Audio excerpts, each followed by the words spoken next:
Hello, and welcome back to a new art video. My name is Naomi, and this channel is Naomi's Ellipses.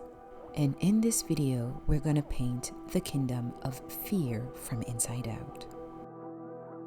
This idea came into my mind because for a little while, I liked inspiration.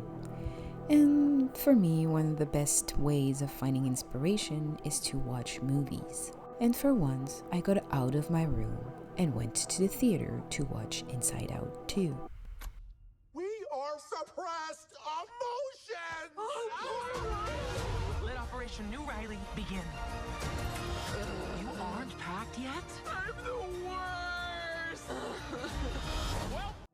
I really enjoyed the movie and cried at the end. But at the same time, I cried in front of any movie. At some point in the movie, there's a shot where you can see all the emotions sleep in their own bed. And inspiration struck. What would the kingdom of each emotion look like? And this is what we're gonna figure out today. Before we start, I'd like to say that in my mind, fear's kingdom would be something that induces fears and not dodge it. So be prepared for something a little bit Halloweeny. Please consider subscribing, share, and put a thumbs up if you liked it. Okay, let's start with some research.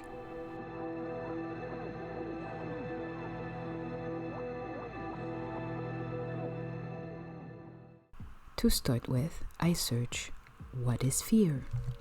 And I found out that fear is the threat of harm. It can be physical, emotional, or psychological. I guess as long as you believe in it, it's valid.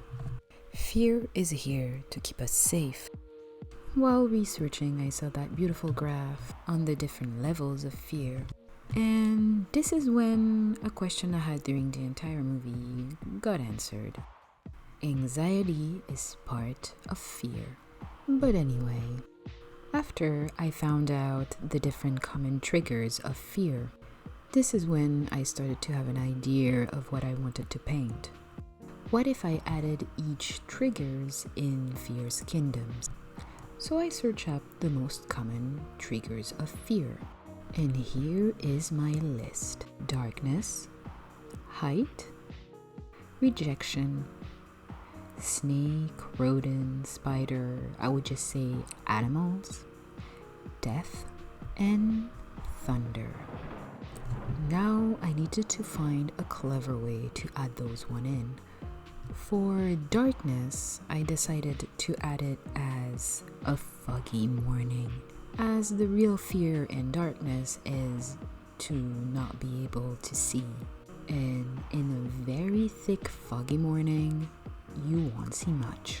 For height, I would add a jumping board. For animal, I decided to paint a spider, but it would be too easy to simply paint a spider on the ground, so I did something a little bit more elaborate that we will see later on. For thunder, it would just be the clouds in the skies. And finally, rejection. I had more difficulty with this one. I felt like drawing fear all alone in his kingdom would be an easy cop-out. So what I did is not only I draw him all by himself, but I had the idea to add some masks to represent the fear of other. And with all this, I was ready to start sketching.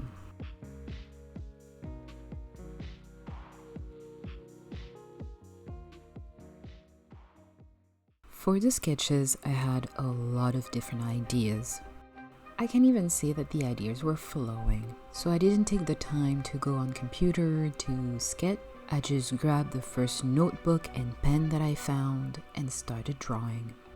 So bear with me, the pictures are not that great, but hey, it's only sketches.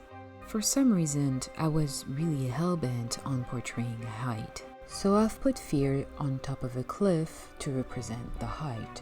But for some reason, it didn't really talk to me. I really wanted that vast, endless prairie full of fog. So the rest of my sketches will be taking place into that atmosphere. Also, in a lot of my sketches, you can find that scary toy that pops off. I thought it would be a nice ode to fear. But I let go of that idea. I felt like it didn't really fit. Then I started to play with the forest.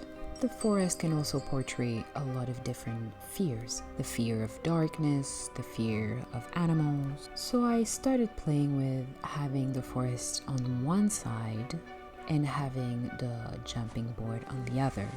And I started to put the masks on the floor, as if they were emerging from the floor. And again, you know me, I tried to put it in a fisheye point of view.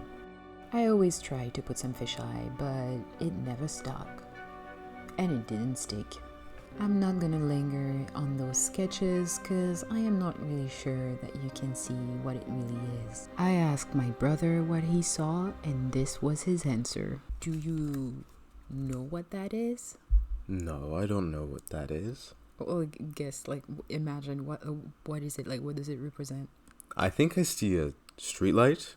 Okay. And the road. And like a pterodactyl in the side. I don't know what that is. And I think your character is in the middle, but I'm not sure. Okay, that's good enough. Thank you. Good enough? You're welcome. So, yeah, let's move on. After, I did a quick color study because I don't want to repeat the mistakes I did on different videos. And here is my palette for this painting. With all this, we are ready to paint.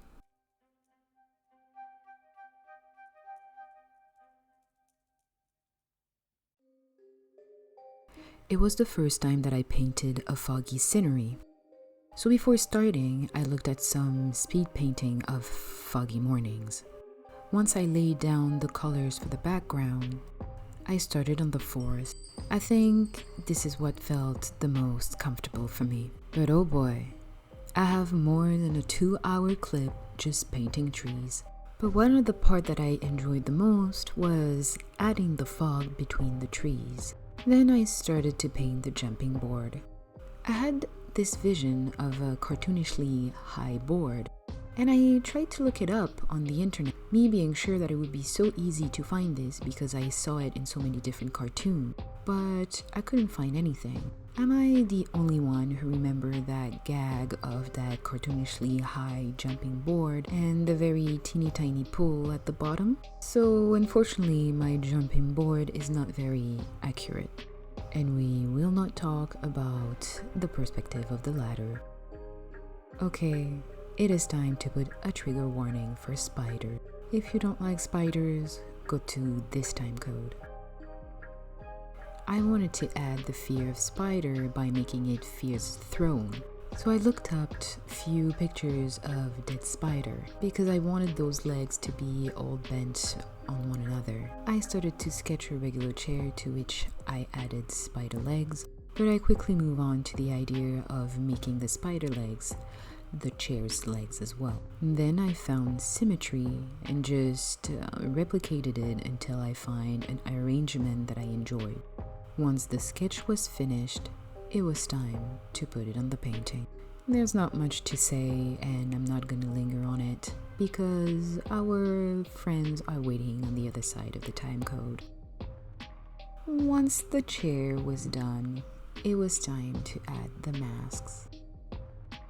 I enjoyed that part. It made it fun to have some scared face on the ground. And to add some fearful details, I made the fog coming out of their mouth. At this point, I was more or less done. Added some clouds here, some shadows there. And of course, I painted fear. And that's it. Before we have a look at the final result, please consider subscribing. And if you liked it, share it and put a thumbs up. Without further ado, let's have a look at the final piece.